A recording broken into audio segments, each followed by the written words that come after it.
As we have the privilege of continuing in Matthew's gospel account, and we look even closer at the Sermon on the Mount, we have made our way to chapter 7 of Matthew. Jesus again is describing to us righteousness, and a righteousness that far exceeds those of his time and the religious leaders and the elite group that had held themselves so high. He in fact contradicts them and counters them on many occasions to bring us the truth. So if you have your copy of God's Word, we'll begin in Matthew chapter 7. We'll read verses 1 through verse 11. Judge not that you will not be judged. For with the judgment you pronounce, you will be judged. And with the measure you use, it will be measured to you. Why do you see the speck that's in your brother's eye, but you do not notice the log that's in your own eye? Or how can you say to your brother, let me take the speck out of your eye, when there is the log in your own eye? You hypocrite, first take the log out of your own eye, and then you will see clearly to take the speck out of your brother's eye. Do not give the dogs what is holy, and do not throw your pearls before pigs, lest they trample them underfoot and turn to attack you. Ask, and it will be given to you. Seek, and you will find. Knock, and it will be opened to you. For everyone who asks receives, and the one who seeks finds, and the one who knocks, it will be opened. Or which one of you, if his son asks him for bread, would give him a stone? Or if he asks him for a fish, will give him a serpent? If you then, who are evil, know how to give good gifts to your children, know how much more your Father who is in heaven give good things to those who ask him. So as we begin this, Jesus is teaching against judging other peoples. Now, his admonishment, his warning here is not against all judgment. That is certainly not the case. In fact, in John chapter 7, verse 24, he says, do not judge by appearances, but judge with right judgment. His warning here is against a hypocritical, self-righteous, and unfair judgment. This is something that the scribes and the Pharisees would have been very guilty of, as they would have propped themselves up and looked down their noses at those around him. You're not as good as me. You have all these flaws. There are faults within you. You are sinful. But they refuse to look upon themselves and see their own affronts to God as they did these things. They wouldn't live up to even their own righteousness, but they put everyone else down. When we see a brother or a sister in sin, there are three things that we are not aware of, that we must be aware of. First of all, we do not know how hard that person fought against that sin before giving into it. We do not know the battle that a person has been up against. Secondly, we don't know the power of the temptation that had come against them and how drastic it was for them. And third, and most importantly, we do not know what we would have done in the very same circumstances had we faced the difficulties and the trials and temptations had that person been up against. We must sit in judgment if we are to sit in judgment of our own attitudes, our own actions, and our own hearts, and the sinfulness within them.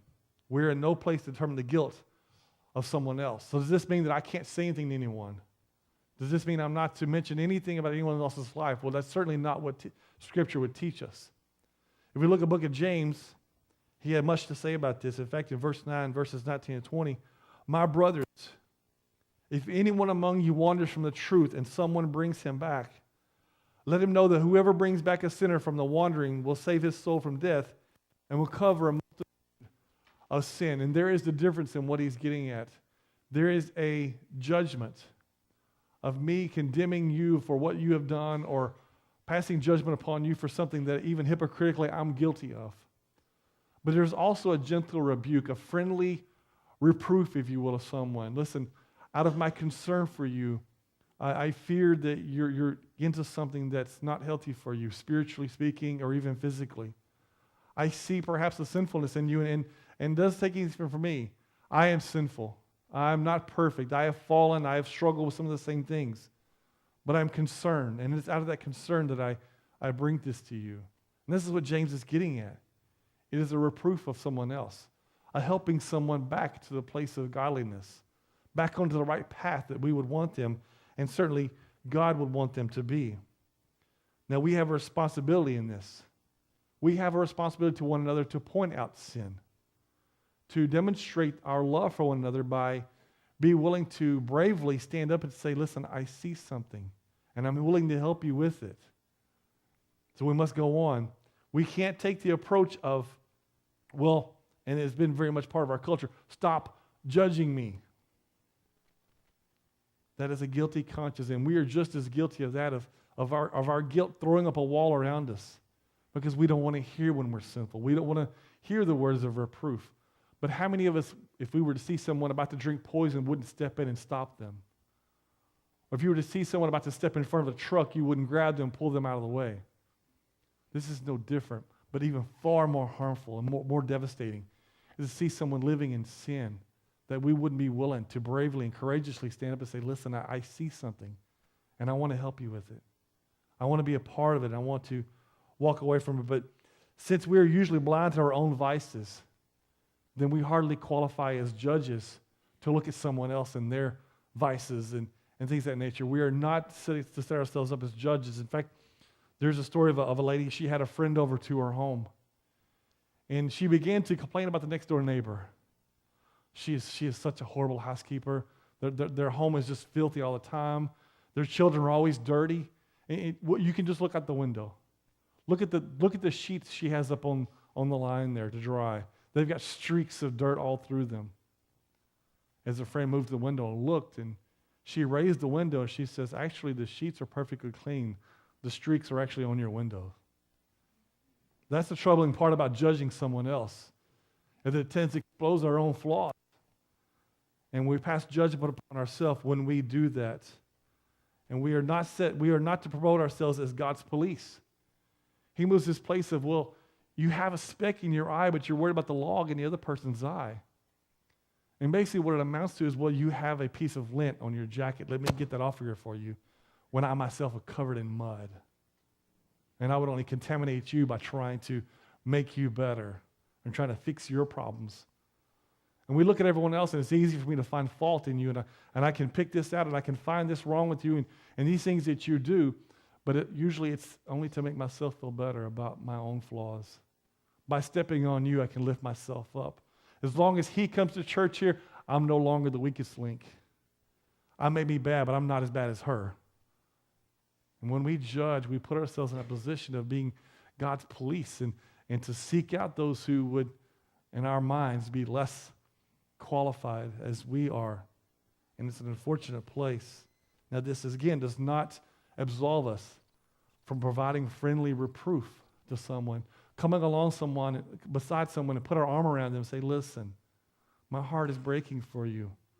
I know this is not you, and I know you've wandered from what you believe and what you profess, and so I want to help you with that. Because I'm not perfect, and I've been there, and I've been a part of these things, and I've fallen into these same traps. And I want you to hear from someone who knows, so that I can be a part of making it better for you and understanding these things. Now, verse 6, he kind of changes a little bit, it seems. Do not give to dogs what is holy, and do not throw your pearls before pigs, lest they trample them underfoot and turn and attack you. And it seems, okay, you're talking about judging, and now it's dogs and pigs. And it seems a little strange, but what he's getting at is this clear discretion about the gospel. The gospel is the truth. It is holy in its making and everything that it is. It is not a contempt for dogs or for swine or anything like that. Not everyone is fit or in a place to be reproved. They're just not ready for it. When the world around us, our zeal against sin must be tempered by the truth that we cannot always give counsel or instruction or a rebuke to a hardened scorner. Someone who's just so worldly that they don't want to hear it. I want to read a few passages to us from Proverbs chapter 1. The fear of the Lord is the beginning of knowledge, but fools despise wisdom and instruction.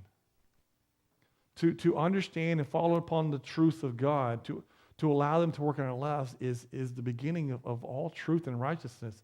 To reject them, to fight against them, is the path of a fool. He goes on in Proverbs 15, whoever ignores instruction despises himself, but he who listens to reproof gains intelligence. So when we come to that place, we become very hardened, and I'm happy with the life I'm living in, and I don't want people bothering me, and we fight against these things. It is to our own demise. And someone says, you know what, listen, I want to help you. No, leave me alone. It is not to our benefit. In fact, it is a detractor to us to say, I don't want help. That is the path of a fool. And God says gentle reminders, gentle encouragements are there to help us and to grow us and to teach us. And often God puts people in our lives and in the front of us in our paths to help correct our direction. And we've all been there and we've all needed it. We've all been in a place that we needed to give it. And that is, of course, but the world doesn't see it that way.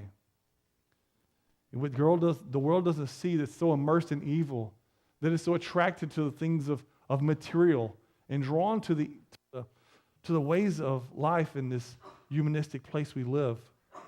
Often they're so immersed in it they don't want to hear the evil in their lives and the sinfulness. It is God's job to prepare their hearts to hear that message, to hear that reproof, to hear that correction. God is the one that changes from the inside, and then he directs us to join in. If we look at 1 Corinthians chapter 1 and verse 18, for the word of the cross is folly to those who are perishing, but to those who are being saved, it is the power of God. And that's the clear message of the gospel, but the world doesn't understand. So what you're telling me is that there is a God and he made everything. Yes. And he's in control of everything. Yes, he is. And he made Adam and Eve, and they sinned. Yes, that is true. And because of that sinfulness that's in all of us, that he came to earth as a man, and he lived a sinless life. Yes, he did. And he taught, and he healed, and he did all these wonderful things. Yes, that's very much true. And then he went and died a very cruel and hateful death on a cross to pay for something he didn't do so you and I wouldn't have to go to hell but go to heaven. You've got it. No, it doesn't make sense. The world outside doesn't understand it. It is folly to them. It is foolishness to them. The scripture very clearly tells us. They might be able to understand and even articulate it. But to understand that God, out of love and in grace and mercy, would send his own son to die for us just doesn't make sense. Why would he do that? And so we deal with these kinds of things. Throwing a pearl to a pig is no different than throwing a stone at a pig. It doesn't make sense. And so that is the point of we guard what is holy and use discernment in who we really give it to, and where we offer correction and allow God to do his job in changing hearts. In verse 7, he changes again a little bit.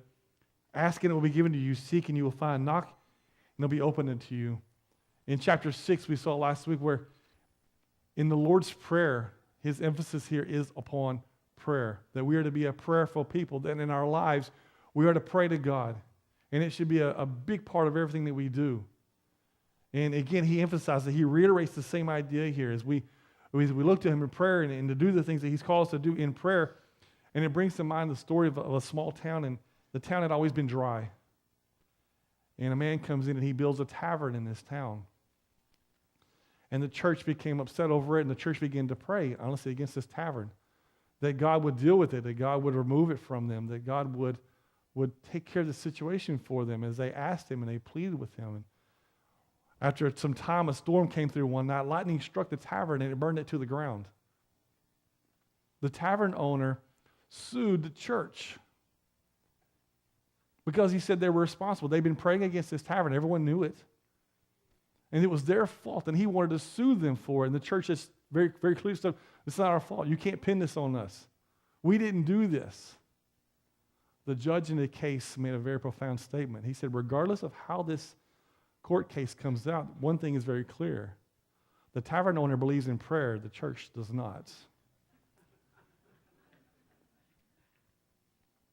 That is the danger, folks, that too often we demonstrate that we don't believe in prayer.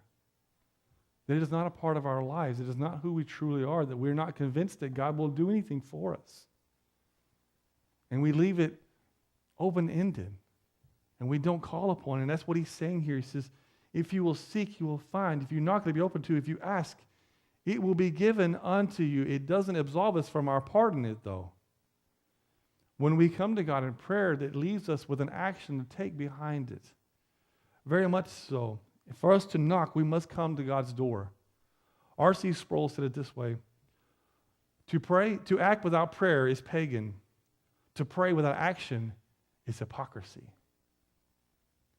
To act without prayer is pagan, but to pray without action is hypocrisy. We have a part in it. We could be the answer that God is looking to give us. The very much the thing that we have to say. The effective prayer involves a tension between and a balance between the things that we're asking for and the dependence upon God and making a responsible response to what God is doing in our lives and what he is saying to us. So as Martin Luther would have it, he says, pray as if everything depends upon God, then work as if everything depends upon you. Pray as if everything depends upon God and act as if everything depends upon you. You know what, God, there's this guy down the street, Mr. So-and-so, and well, he's not really sure where his next meal is going to come from, and well, he's not really sure how he's going to pay his rent, and his clothes are worn out, and well, the car's broke down. And so if you could do something for Mr. So-and-so, that'd be great, God. Thanks. Amen. Where's the remote control? If God had convicted him of that position, that Mr. So-and-so was in such need, certainly we want to ask God to intervene, but we may be that intervention that God is talking about. God may have convicted us and put him in our path so that we would be aware that God would use us to bring glory to himself by the acts that we do. It's not an aside for us just to say, God, go do, and then we go sit down and do for ourselves. And it very much may be that God had put us there for that very reason, to go and act and be a part of Mr. So-and-so and participating in his recovery and for his help and his sustainment. That God would use us as that vessel is very much, and I believe I've brought it to you before, the idea of a lake versus a river. That a lake is intentionally dammed up so it would hold water. So it would feel as the water runs into it, it fills and it continues to grow and spread. A river is not that way. A river allows water to run through it. It is simply a channel for that. I'm afraid the case is that sometimes we are more like dams of a lake that we hold everything in, and God bless me and bless me and bless me, and I'm going to keep it all for myself, rather than, God, make me a channel of your blessing. Let your goodness flow through me to those around me. Let the things that you provide in me be provision for someone else, so it will turn around and give you glory for what you are. We sometimes are the answers that we ask for, but we must seek and we must ask, and we must choose God's will in our lives for what he is doing for us. In verse 9 and 10, he said, for which one of you is asked his son for bread would give him a stone, or if he asked for a fish would give him a serpent? And it seems like a strange analogy to make. If your child's hungry, he says, Dad, I want some bread, and he says, well, here's a rock. That wouldn't make sense. Unless you're Jesus, you could turn it into a stone, but other than that, it just doesn't make sense. Or for the child says, you know, if I had some fish, it'd be great. Well, here's a snake instead. And who would do that? Nobody. We have an innate desire to take care of our children, to provide for our children, to protect our children, to want them to grow up and be right and to be good and to be educated and all these wonderful things that we want to do for our children. It is just inherent within us. It's the idea, if you ever go flying and you before you get off the ground, the flight attendants, well, if we should lose cabin pressure for some reason, an oxygen mask will fall from the ceiling. If you're traveling with a child, put it on yourself first and then put it on the child second. And that goes against everything that we would think. It's contradictory to our beliefs. I would take care of my child first and then me second. But of course, they have a reason. They don't want to deal with an unconscious adult and then have to deal with an unconscious child as well. It is within us to take care of these things, and God says the same thing. He says, when we pray to him, then he's there to give us what we need. So when we do pray, there are three things that we have to remember. First of all, it is God's love that desires what is best for us. Motivated by love, God desires for us to have the things that we need. He wants that for us, and we can trust him in that he has that desire within him. Secondly, we must understand that God has the wisdom to give us what we need. It's the child says, well, I want to have cake for breakfast, lunch, and dinner. Well, no parent is going to allow a child to have that because it's not good for you. It's good for you to eat other things. things that are more appropriate for you, things that will build your body up and not just sweet things all the time. God is in the same sense that God knows what is best for us out of his infinite wisdom. He knows what we need. He knows what is right for us. And then lastly, and most importantly, that God has the power to give it to us. He is provider. He is our sustainer. And so if he knows and he desires what's best for us, then he is the one that can give it to us. And so we go to him in prayer in a trust and a hope that he will do the things that he says he will do because we have faith in him. And that is where we are to be and where we are to do the things that we are to do. Look at verse 11. If you then who are evil know how to give good gifts to your children, how much more will your Father who is in heaven give good things to those who ask him? And he talks about it being evil. And his point here is not just to say that, just everybody's evil and you're just all wrong. He's talking about the depravity of mankind. In truthfulness and honesty, that we are sinful, that I am prideful, I'm arrogant, I am self-centered and narcissistic, evil, sinful in every way, and I can't do anything about it. And even at that, in my sinfulness, I'm still very interested in my kids and my kids being okay, and my kids being right. I want what's best for my kids, even though I'm a sinful person. He says, if you who are sinful are willing to take care of your kids, if you have this burning desire to take care of your children, how much more so would God do that? So we can trust him because we are his children. He is our Father. He wants what's best for us. He knows what's best, and he can provide what is best for us. If we would just seek him, if we would just ask him, if we would just knock, these things would be given up to us because we are his and we belong to him. His point here is prayer. That is his focus. That is where his energy lies.